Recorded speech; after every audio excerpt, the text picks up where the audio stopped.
जरा सी जिंदगी है, अरमान बहुत है, हमदर्द नहीं कोई, इंसान बहुत है। दिल के दर्द को सुनाए किसको, जो दिल के करीब है वो अनजान बहुत है, वो अनजान बहुत है।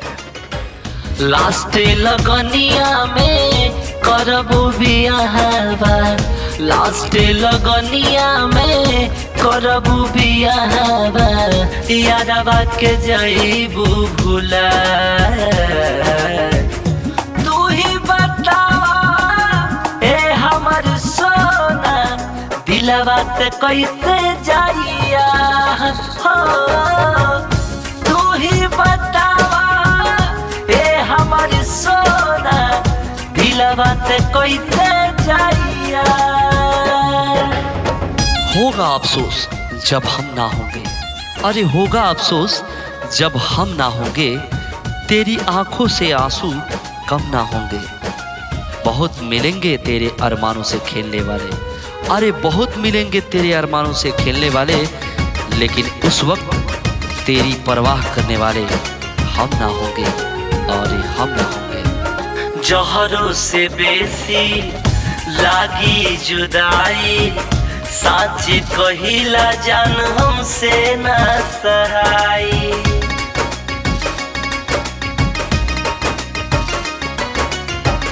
जइबू जे ससुरा हमके भुला के, अखिया से लोर ढरियाई खूब रोआई।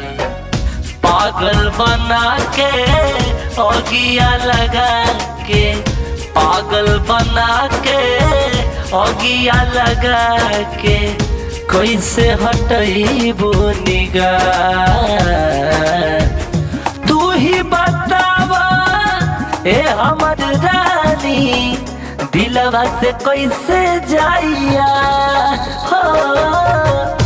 तू ही बतावा ए हमर रानी, दिलवा से कैसे जाइया।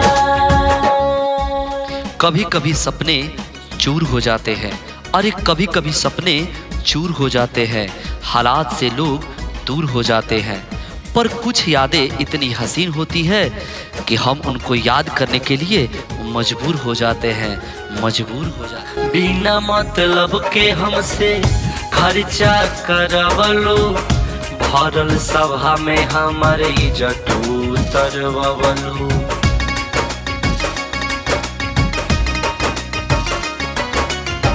आवते ही कहतारू हमके भुला जा, जाए करे जा जा जियते मुआजा। रोई रोई पूछे भोला रंगीलावा, रोई रोई पूछे भोला रंगीलावा, ताहरा अंदर रहे का नचा।